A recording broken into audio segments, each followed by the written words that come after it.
তারুণ্যের অহংকার, যুব সমাজের আইকন, খেটে খাওয়া মেহনতি মানুষের নেতা জনাব আল নাসির মোর্শেদ শান্ত ভাইকে মঞ্চে এসে তার আসন গ্রহণের জন্য বিশেষভাবে অনুরোধ জানাচ্ছি।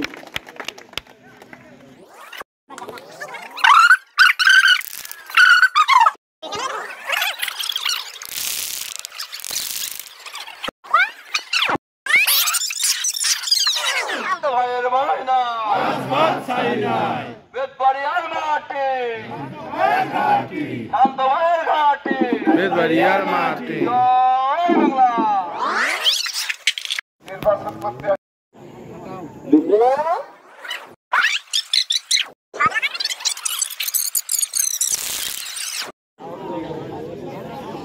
ধন্যবাদ।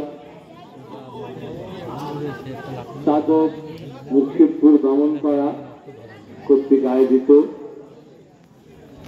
উপজেলা নির্বাচন পরবর্তী আলোচনা সভার সম্মানিত সভাপতি রবুল ভাই, মঞ্চে উপস্থিত আমার নুরুল ভাই, জামার কথা বিরান ভাই, আমার শপথ সঙ্গীগণ, সামনে উপস্থিত সাধক মুর্শিদপুর ব্রাহ্মণপাড়া এলাকার অংশ, আসসালামু আলাইকুম। অনেক রাত, আর সেই সাথে কৃতজ্ঞতা জানাই যে এত রাত পর্যন্ত আপনারা জেগে বসে আছেন। আমি আবারও ধন্যবাদ জানাই, আপনাদের কৃতজ্ঞতা জানাই। দশ কথা বেশি বলবো না, আমার রাজত্ব সবসময় বলে গেছে, বলার জায়গা রাখেও নেই।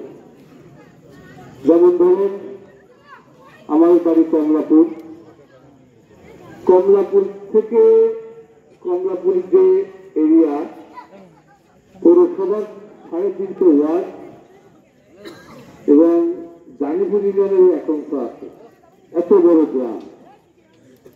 আপনি কমলাপুরকে জিজ্ঞেস করবেন যে আমি কাজু চোখ রাঙাই কিনা, কারো ভোট বিধানকে দেয় কিনা, তো যদি বলতে পারে আমি রাজনীতিতে চলে যাবো।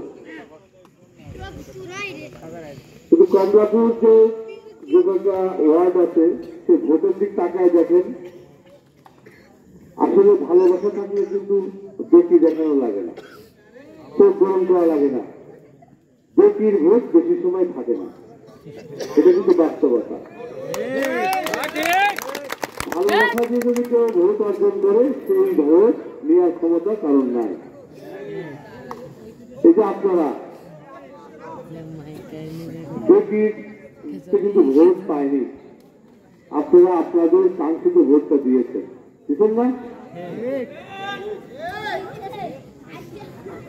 আমরা চাই যে ভালোবাসা দিয়ে অর্জন করতে। আপনারা সেই চাকরি করবেন, হানাহানি আইনকে নিজের তুলে নেবেন না। আমি আবারও বলি, সেদিন এগুলো বলে গেছিলাম, যার যে সমস্যা আমাকে বলবেন, আমি নিজে সেই সমস্যার সমাধান করব। না হলে প্রশাসন দিয়ে করবো, আপনাকে পাওয়া লাগবে না। যদি প্রশাসন দিয়ে না পারি, ওটা আমি দেখবো, আপনাকে মারামারি করতে যাবেন না, হানাহানি করতে যাবেন না, কারণ আমাদের ভোট কিন্তু এটার বিরুদ্ধেই। আমরা সেই কাজটা করবো না। এই বেদবাড়িয়া ইউনিয়ন আমাকে যেভাবে ভোট দিয়েছে, আমি ঋণ তো কোনোদিন শোধ করতে পারবো না। যদি আপনাদের সঙ্গে থেকে কোনো কাজকর্ম করে, আপনাদের কোনো সেবা করে যদি এতটুকু ঋণ পরিশোধ করতে পারি, তাহলে আমি নিজেকে ধন্য মনে করব।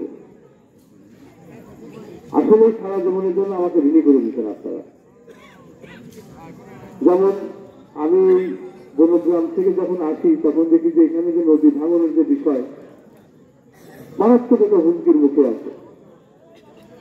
আমি এমপি মহোদয়ের সঙ্গে, যেহেতু বাংলাদেশ সরকার প্রধানমন্ত্রী জননেত্রী শেখ হাসিনা, আমরা তার সৈনিক, বঙ্গবন্ধুর কর্মী, তার যে উন্নয়ন আমরা তো তার মাধ্যমে করবো, আমরা তো সহযোগিতা মাত্র, তার কাছে বার্তাটা পৌঁছায় দেবো। এমপি মহোদয়ের সঙ্গে কথা অলরেডি হয়েছে তাদের এই ভাঙনটা নিয়ে, আর এই জগলপাড়া ভাঙনটা নিয়ে। অতি দ্রুত আমরা এই ভাঙন কিভাবে রোধ করা যায় সেই কাজ শুরু করবো ইনশাল্লাহ। কারণ নদী ভাঙন, অনেক গরিব মানুষ বাস করে, তার একসাথে জমি কেনার ক্ষমতা নাই। আসলে এরকম অনেকে যাই হোক, কে কি করছে আমরা সেটা বলবো না, আমরা কি করবো সেটাই বলি। আর যে খালের বিষয়টা বললো সেটা অলরেডি ডিওডিসি কাজ করতেছে, একটা ব্রিজ হবে ওইখানে, দুইটা ব্রিজ হবে। আর ওই রাস্তার কথা বললো, অনেক রাস্তা, ওটা অলরেডি 300 মিটারের কাজ শুরু হবে, বাকি যেটা আগামী বরাদ্দ পরের রাস্তা হবে ইনশাল্লাহ।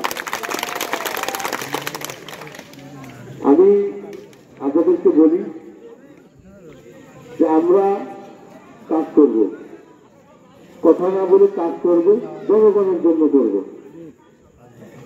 আমি ভোটের আগে বলেছিলাম যে ভোট এবারে শেষ করা, আর পাবো না।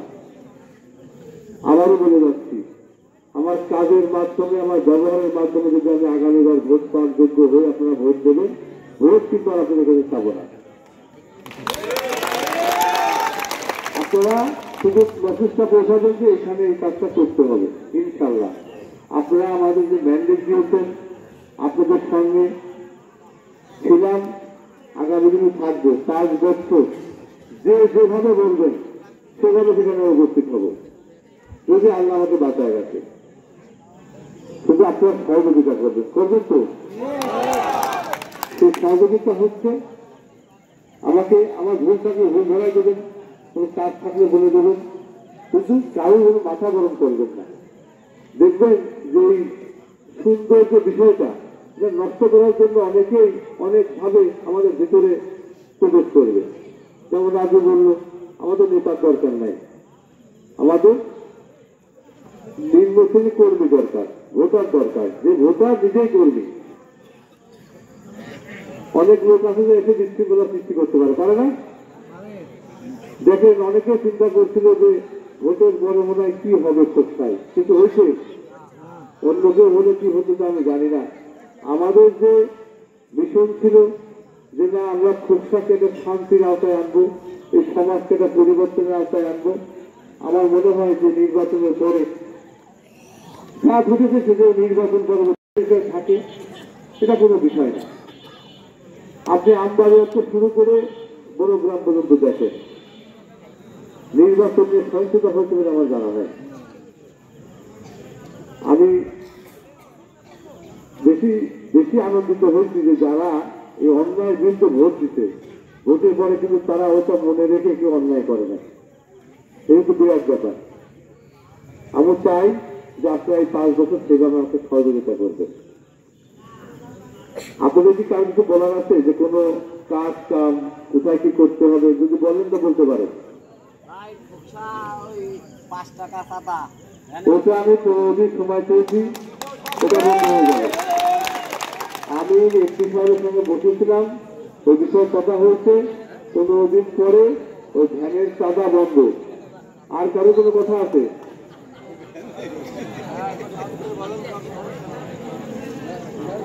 যদি কথা থাকে বলেন। যাই হোক, আরেকটা মেসেজ দিই, আপনার সঙ্গে একত্রবদ্ধ থাকবেন।